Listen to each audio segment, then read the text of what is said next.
Hello दोस्तों, नमस्कार। स्वागत है आपका आपके यूट्यूब चैनल एग्जाम 91 पे। तो दोस्तों देखो, जैसा कि आपको ये मेरी आवाज़ से और मेरे जो इस समय पे जो रिएक्शंस आ रहे हैं उससे पता चल ही रहा होगा कि मेरी तबीयत अभी भी सही नहीं हुई है। तबीयत अच्छी खासी ख़राब हो रखी है, गला भी इस समय पे डाउन हो रखा है। तो उसी लिए जो आपकी क्लासेस थी वो धीरे धीरे करके चल रही हैं। क्लासेस जो है अभी, जैसे मॉर्निंग वाला जो प्रैक्टिस सेट था हमारा वो नहीं हो पाया है स्टार्ट, लेकिन प्रैक्टिस सेट मॉर्निंग वाला भी स्टार्ट हो ही जाएगा, जल्दी ही स्टार्ट होगा। तो आप लोगों को बस यहाँ पे करना क्या है, आप लोगों को बस ये ध्यान देना है कि भाई क्या चीज़ें और कैसे कैसे चल रही हैं। और हम लोग जो जीएस का प्रैक्टिस सेट कर रहे हैं उसमें बस आपको फोकस ये करना है कि जीएस का पैटर्न क्या है, आपको वहाँ पे कितने नंबर बना पा रहे हैं और आपको कितने नंबर की भी आवश्यकता है, ये बहुत ज़रूरी चीज़ है। तो ठीक है, चलिए। तो अब हम लोग यहाँ पे अपने जो है प्रैक्टिस सेट को आगे बढ़ाएंगे और यहाँ पे देखेंगे कि भाई कितने क्या नंबर हम लोग इसमें खींच पा रहे हैं। चलिए, पहला क्वेश्चन लिखा हुआ है, मनुष्य जीवन का सर्वोत्तम ध्येय क्या है? कैवल्य। जिसका अर्थ क्या होता है? कैवल्य का अर्थ पूछा जा रहा है। ठीक है, कैवल्य जो होता है, ठीक है, इसका अर्थ होता है मोक्ष। क्या होता है? मोक्ष। और मोक्ष इंसान को तभी मिलता है जब वो अपनी इच्छाओं पर विजय पा ले। क्या होगा अगर उसकी कोई इच्छाएं ना बचे, अगर वो सभी इच्छाओं पर विजय पा ले, उसका ये नहीं कि अभी उसने सोच लिया कि नहीं यार हमें तो अभी पेन चाहिए तो वो पेन लेने चला जाए या पेन उसको कहीं से मिल जाए, ये नहीं, ये इच्छाएं खत्म कर दे तो इंसान को जो है मोक्ष प्राप्त हो जाता है। पहले जैन तीर्थंकर कौन थे? महावीर, ऋषभ, पारसनाथ या पद्मनाभन? तो सबसे पहले अगर तीर्थंकर की बात करेंगे तो ऋषभनाथ थे। सबसे आखिरी जो है वो महावीर स्वामी थे। जो महावीर स्वामी थे वो 24 में थे। उसके अलावा जो 23 में थे वो पार्श्वनाथ थे, जो पारसनाथ लिखा हुआ है। ठीक, ये पारसनाथ भी बहुत फेमस हुए थे।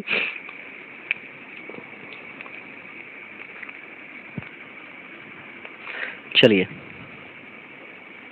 आगे बढ़ेंगे। किस प्राचीन साम्राज्य में महिलाएं कुश्ती में भाग लेती थीं? तो बहमनी, विजयनगर, चोल और उपयुक्त में से कोई नहीं।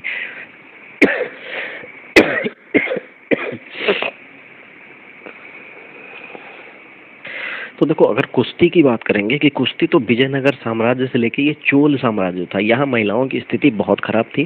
ठीक है, नहीं यार, चोल कहाँ था? वो बहमनी और चोल के बीच में थी ये दिक्कतें। विजयनगर साम्राज्य तो काफी हम जो है वो फेमस और बढ़िया था। तो यहाँ पे जो था अगर हम लोग इस तरीके से देखें तो फिर जो बहमनी साम्राज्य था और जो चोल साम्राज्य, इनके यहाँ पे महिलाओं की स्थिति जो थी वो बहुत खराब हो रखी थी। अच्छा, खराब कैसे हो रखी थी? खराब इसलिए भी हो रखी थी क्योंकि यहाँ पे पढ़ाई लिखाई की तरफ ये लोग बिल्कुल भी नहीं थे। तो इनका क्या था कि स्त्रियों और पुरुषों में बराबर तरीके से बटा हुआ था कि भाई हम भी ये काम कर लेंगे और तुम भी। तो इनके वहाँ पे स्त्रियां जो थी वो क्या कह सकते हैं, कुश्तियों में भी भाग लेती थी, सुरक्षाकर्मी के रूप में भी नियुक्त होती थी। तो इनके लिए तो यहाँ पे अगर आंसर देखेंगे तो फिर बहमनी राज्य की तरफ आपको जाना पड़ेगा। वह कौन सा स्थान है जहां अंतिम मुगल सम्राट बहादुर शाह जफर की मृत्यु हुई थी? बहादुर शाह जफर कहाँ मरा था? आगरा, दिल्ली, रंगून या ग्वालियर? तो ये रंगून में मरा था। कब मरा था? 7 नवंबर 1862।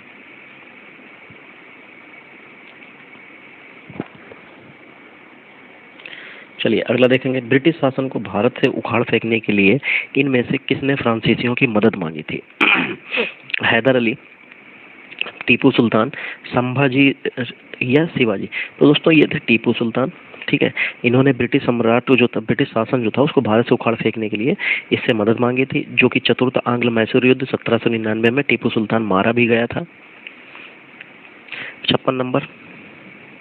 स्वतंत्र भारत के प्रथम भारतीय व अंतिम गवर्नर कौन थे? ये क्वेश्चन जो हम लोगों ने कल फुल लेंथ का प्रैक्टिस सेट किया था, नहीं फुल लेंथ का प्रैक्टिस सेट किया था, या हो सकता है हमारे ख्याल से जो कल का आपको जीएस जो का पेपर मिला था उसमें पूछा गया था कि सर सी राजगोपालाचारी के बारे में कुछ पूछा गया था। तो वो थे सी राजगोपालाचारी, जो भारत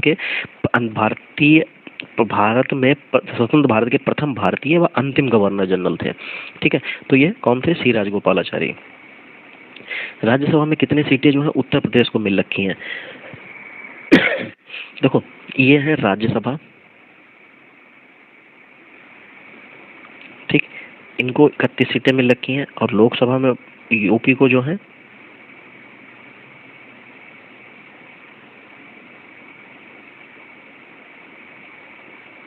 लोकसभा में इनको 80 सीटें मिल रखी हैं। ठीक है, टोटल भारतीय संविधान में कुल कितनी महिला सदस्य थी? उस समय की बात कर रहा है जब संविधान की बात जब चल रही थी, तो उस समय 12, 13, 14 या 15 या 17। 14 तो ऑप्शन में भी नहीं है, खैर 12, 13, 15 या 17। तो उस समय पे 15 महिलाएं टोटल जो है भारतीय संविधान की कमेटी या समिति में थी। देखो बस्तर यहाँ पे पूछा जा रहा है। जो बस्तर है एक आदिवासी जिला है, ये किस राज्य में है? तो मध्य प्रदेश, छत्तीसगढ़, झारखंड या उड़ीसा। तो ये दोस्तों जो है आदिवासी बाहुल्य क्षेत्र है, और यहाँ पे जो है ये आपको बस्तर जो है छत्तीसगढ़ में देखने को मिलेगा। अगर यहाँ पे हम लोग जनजातियों की बात कर लें तो इस जिले में जो आपको गोंड मिल जाएगी, मारिया मिल जाएगी, मुर्रिया मिल जाएगी, ध्रुव मिल जाएगा, भता मिल जाएगा और हवला। ठीक, यहाँ की जो है ये जनजातियां हैं प्रमुख। इसमें जिले में जो आबादी है वो 14,11,000 के करीब है। खैर अब तो बढ़ गई क्योंकि 2025 में आपको जो है जनगणना फिर से होनी है, और ये जैव विविधता के लिए भी प्रसिद्ध है। अरे खुल जा भाई। चलिए, मूक घाटी यानी कि साइलेंट वैली किसको कहा जाता है? केरल, बिहार, महाराष्ट्र या त्रिपुरा। ये क्वेश्चन तो खैर बहुत सरल है, आप इसको आसानी से दे पाएंगे। ये केरल के जो है पालघाट जिला जो है उसमें स्थित है। पालक्कड़ या पालघाट कह सकते हैं। चलिए, सूची 1 को सूची 2 के साथ मिलाना है। देश दे रखा है और उसकी राजधानी दे रखी है तंजानिया। तंजानिया की राजधानी यहाँ पे क्या हो जाएगी? केन्या, नामीबिया और मोरक्को, इनकी राजधानियां पूछी गई हैं। खैर हम लोग मिलाते हैं। तंजानिया की जो राजधानी है डोडोमा है। केन्या की नैरोबी है। ठीक, और नामीबिया की विंडहोक है, और मोरक्को की रब्बात है। तो यानी कि क्या मिल रहा है? 3, 2, 4, 1। बस हमको यही ढूंढना है, 32, 41 ढूंढना है। और ये तो पहले ही ऑप्शन में दे रखा है, पहला ही ऑप्शन आपका सही हो जाएगा। दुनिया का सबसे छोटा देश कौन सा है? नेपाल, वेटिकन सिटी, मालदीव या श्रीलंका। खैर दुनिया के सबसे छोटे अगर हम लोग यहाँ पे देश की बात करेंगे तो वो है वेटिकन सिटी। ठीक है, ये यूरोप महाद्वीप में स्थित है। वेटिकन सिटी जो है पृथ्वी पर सबसे छोटा जो है स्वतंत्र राज्य है। ये केवल 44 हेक्टेयर में फैला हुआ है। ये इटली का शहर जो है रोम, वहाँ पर स्थित है। ठीक, और ईसाई धर्म के प्रमुख संप्रदाय रोमन कैथोलिक चर्च का जो है यही केंद्र है, और इस संप्रदाय के सर्वोच्च धर्म गुरु जो है पोप का यही निवास होता है। और यहाँ के लिए मैं आपको एक चीज़ और बता दूं कि ये लगभग ये कहा जाता है हर साल ये जो है शहर शायद इसी के लिए कहा जाता है 1 इंच नीचे धंसता हुआ जा रहा है, मतलब डूबता हुआ जा रहा है, क्योंकि इसके चारों तरफ वेटिकन सिटी के जो है चारों तरफ पानी ही भरा हुआ है शायद। चलिए, सूची 1 को सूची 2 के साथ सुमेलित कीजिए तो देखते हैं। यहाँ पे जैव मंडल दे रखे हैं, उनके स्थापना वर्ष दे रखे हैं। तो यहाँ पे नीलगिरी, नंदा देवी, सुंदरवन और कंचनजंगा देखते हैं कि ये इनकी स्थापना वर्ष जो है वो कब कब थी। तो देखो नीलगिरी जो बना था 1986 में बना था, तो यहाँ पे हम लोग इसको ऐसे मिला देंगे। फिर नंदा देवी जो है 88 में बना था, और सुंदरबन जो है वो 1989 में बना था सुंदरबन। कंचनजंगा जो है वो 2000 में बना। तो यानी कि क्या बन जाएगा? 4, 3, 2, 1 बनना है 4321। और ये सेकंड ऑप्शन में दिख रहा है, यही आपका आंसर भी हो जाएगा। खैर, विद्युत चुंबक किसके तैयार होता है? किससे तैयार होता है ये पूछा जा रहा है। चलो देखो, नरम लोहा, इस्पात लोहा, कोबाल्ट या पीतल। तो जो विद्युत चुंबक का निर्माण जो होता है वो परिनालिका या हम लोग ऐसे कह सकते हैं सोलेनॉइड जो होता है, उसमें जो है नरम लोहे की कोर डालकर करते हैं, तब उसके बाद में जो है ये विद्युत चुंबक तैयार होता है। तो नरम लोहा जो है उससे तैयार किया जाएगा। किस संगीत यात्रा की ध्वनि तीव्रता मापी जाती है? किसी संगीत यंत्र की ध्वनि तीव्रता जो है मापी जाती है? महो, हेनरी, लक्स या डेसिबल। तो 65 नंबर में यहाँ पे जो संगीत यंत्र होता है उसकी ध्वनि की जो तीव्रता है वो किस में? भाई सीधे सिंपल थे। अब डीजे के पास खड़े हैं तो क्या कहा जाता है? हमारे कान कितने डेसिबल की आवाज सुन सकता है, यही कहा जाता है ना। तो इसका मतलब क्या हो जाएगा? डेसिबल। निम्नलिखित में से कौन सा तरल पदार्थ सर्वाधिक ज्वलनशील है? चलो भाई ज्वलनशील देखते हैं। मोबिल ऑयल, पारा, पेट्रोल और मिट्टी का तेल। सबसे ज्यादा ज्वलनशील पूछा जा रहा है कि कौन सा हो जाएगा। अच्छा, अगर इन ऑप्शन में देखें तो सबसे जो तेज ज्वलनशील की बात करेंगे तो वो हो जाएगा पेट्रोल। ये बहुत जल्दी आग पकड़ लेता है। चलो, कार्नालाइट किस धातु का अयस्क है? कौन सा कार्नालाइट किस धातु का अयस्क है? पोटेशियम, एल्युमिनियम, मरकरी और यूरेनियम। तो कार्नालाइट जो है वो किसका हो जाएगा? तो ये पोटेशियम का हो जाएगा, यानी कि KMgCl3 6H2O किसका हो जाएगा? एल्युमिनियम का हो जाएगा। नहीं, पोटेशियम का होगा ना। हाँ। विटामिन शब्द का जनक कौन है? M. Davis, Casimir Funk, Alexander Fleming या रॉबर्ट कोच।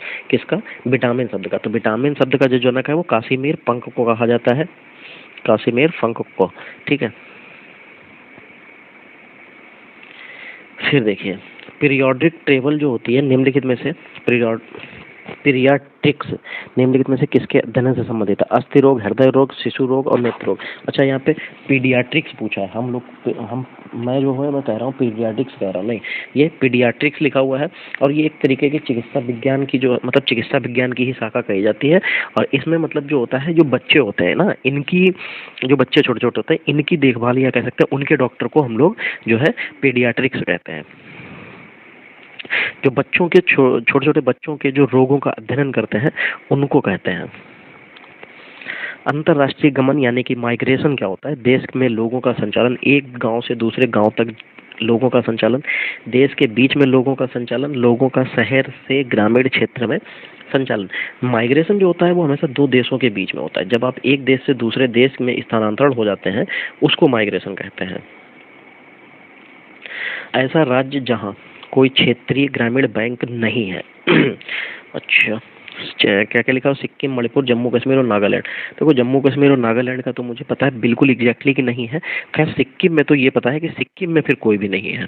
ठीक है, बाकी सभी जगह पे आपको ग्रामीण बैंक देखने को मिल जाएगी, जिसको आरआरबी कहते हैं। बैंक में आती है ना आरआरबी की पोस्ट, तो रेलवे नहीं, रीजनल रूरल बैंक होते हैं शायद। चलिए, 72 नंबर देखिए क्या हो जाएगा। तहसील स्तर पर सरकारी निकायों को क्या कहा जाता है? जो तहसील होती हैं, तहसील स्तर पर जो सरकारी निकाय होते हैं उनको क्या कहा जाता है? पंचायत समिति, ग्राम सभा, ग्राम पंचायत या नगर पालिका। तो तहसील के स्तर पर देखेंगे तो ग्राम पंचायत होती है, पंचायत समितियां होती हैं। उत्तर प्रदेश की प्रमुख व्यावसायिक फसल क्या है? अगर व्यावसायिक फसल की बात करेंगे तो गन्ना है। अगर जो वैसे मुख्य फसल है तो वो गेहूं है। ठीक है, यूपी की वैसे तो गेहूं है, लेकिन अगर व्यावसायिक फसल की बात करेंगे तो गन्ना आपको मिल जाएगी। चलिए, 74 नंबर, प्रतिष्ठित सियोल पीस प्राइज 2018 का आविष्कार। 2018 है, आपके लिए बिल्कुल भी इम्पोर्टेंट नहीं है। खैर, ये नरेंद्र मोदी को दिया गया था। उसके अलावा किस देश ने 19 अक्टूबर 2008 को 18 को वर्ष 2020 तक कृत्रिम चांद बनाने की घोषणा की है? वैसे तो ये चीन ने की थी, लेकिन हमारे लिए इम्पोर्टेंट नहीं है। खैर, अब तो चीन ने इसको बना भी लिया है, इससे हमें कोई मतलब नहीं है, ना हमारे लिए इम्पोर्टेंट है। अभी जो चीज़ें पेपर की मेन थी वो हमने आपको यहाँ पे करा दी हैं। पीडीएफ के लिए आप हमारे टेलीग्राम चैनल से ज्वाइन हो जाइए, आपको वहाँ पे पीडीएफ जो है देखने को मिल जाएगा। चलिए दोस्तों, तो फिर जो आज की क्लास है हमारी वो यहीं तक रहेगी। मिलेंगे हम लोग अगली क्लास में, तब तक के लिए जय हिंद।